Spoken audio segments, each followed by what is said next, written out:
Hi there, welcome back to yet another video with Syed Muzaffar Tirmizi, where I share freelancing tips with you guys that will help in your freelancing career. Now, the topic of today's video is how to increase your value in front of the client. Whenever some client reaches out to you and he wants to get a job done, because we are working in an online environment in a digital world, the client does not know who the seller is. He has not done any jobs with you before. He has no idea. He has done some research. There are some doubts in the mind of the buyer. So how you can remove those doubts and how you can give him the confidence that you are the guy that he needs. And whatever his problem is, you have the skills to solve the problem, because you have to give that kind of confidence to the sellers. The first and most important point is to give prompt replies. You have to understand, when a buyer is buying something online, it is very easy for him to send a message to different guys. So it's not like when he's sending message to you, he has not sent message to anybody else, or he will wait for a few days or a few hours for you to get back to him. No, it does not happen like this. Whenever a buyer sends a message to a seller about his problem, normally he's sending the same message to a few guys, and he is waiting for the right person to get back to him, who is the fastest to get back to the buyer and to start conversation with him. 90% of the time he will end up getting that job. So you need to be very responsive. If you are responsive, then you will get the job. If you delay things by 5 minutes or 10 minutes, I've seen this happen so many times when I failed to respond within a few minutes and I got back to the client. He says to me that, sorry, I have given the job to somebody else, or sorry, I'm discussing it with somebody else.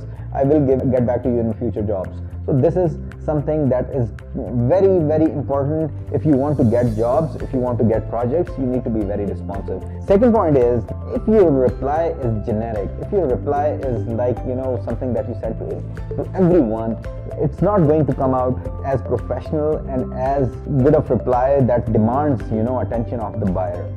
So you need to give the buyer confidence that you are the right person for the job and you understand all the requirements, or you understand the problem fully. The buyer has sent you a big message that involves you to study everything. So what needs to be done here in those particular cases is you should have a message created for that kind of situation, like a message that gives out the acknowledgement that your message, hi there, like what I used to do in that kind of situation where I could not respond quickly enough. I used to send the sellers this message that hi there, I have received your message. This is an acknowledgement message. You do not have to reply to this. I just want to let you know that I'm looking into your query and I will get back to you if I have any questions or anything else. Please give me a few minutes. I will respond back.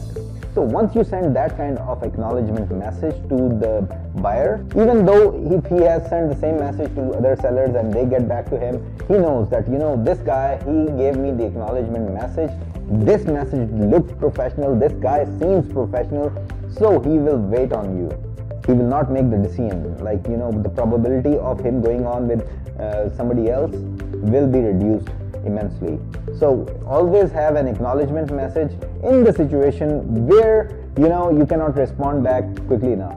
Now the third point is, do not just blindly agree that you can do a job. Even if you are clear about it, ask questions. If he has sent messages to other persons and they are also getting back to him and you have gotten the ball rolling, now that engages the guy with you, that okay, I have to respond back to this person and he is asking me questions. He already knows, he is aware of the job, but these questions have to be intelligent. It does not have to be vague questions. So ask relevant questions. This will build a kind of psychological pressure on the buyer to answer your questions and do not go anywhere else, and you have spent time in understanding his query and you have queries of your own and you would like to do this job, but you want to develop clarity. So asking questions will give him more confidence that this guy is interested in developing understanding about this job. You have asked the question, but all this has to be done within a few seconds or few minutes at most. How you do it? you have to be very organized in your replies. The right and accurate kind of intro ready and the ending ready, plus all the questions in a very nice format. Organize everything so that next time when somebody comes in, you're just filling in the blanks and your reply looks very well organized, very well orchestrated for that particular buyer. Be courteous, but do not, go overboard. I've seen so many guys, they are so many courteous, or they offer so much that decreases their value. This whole topic, today's topic, is about increasing the value in front of the buyer. So you do not have to go overboard, and you do not have to say that, I don't even need the money upfront, or I don't need to do this, or I won't be asking for this. Do not degrade yourself. You have to communicate confidence to the other buyer, and you have to increase your value. So do not do things that are going to degrade your own potential. When you are communicating with the buyers, whenever we are in sales, at times, you want to close the job, close the discussion, and you want to move the whole process towards getting the order. This whole rushing process confuses the buyer because he might have other questions. And when you are trying to rush this process and you just say that, if you want to place the order, let's do it.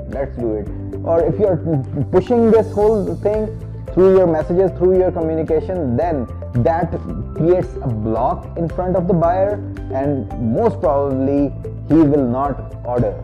So do not be pushy, rather, push in the different direction, that you are least interested in taking this job, but it's not good for you. He's the one who is the beneficiary of this whole transaction. That will get you the job, plus that will get you the respect that you deserve. The last point is, last but not the least, make recommendations, make suggestions. Buyers, they are not that tech savvy most of the times. You have to make valuable suggestions to the buyer that you came for this, but I have seen this as well. Or at times, the problem is not that big. So you can suggest an alternate as well. So if you make positive recommendations and suggestions, that builds a lot of credibility, that builds a lot of character. What I've done over the years is, so many times I have refused to do a job where, I found out that the client did not need to get that particular thing done. You have to make positive recommendations and suggestions which are valuable for the buyer. In the end, if you think there are other freelancers that can also benefit from these tips, please share the video. That is good for us as well. We are putting a lot of effort in creation of these videos. If I could just show you the whole process, that will blow your mind. So just to support our channel, it would be really good if you could just share these videos and hit that like button, subscribe, and please tell others about this channel as well. That really helps.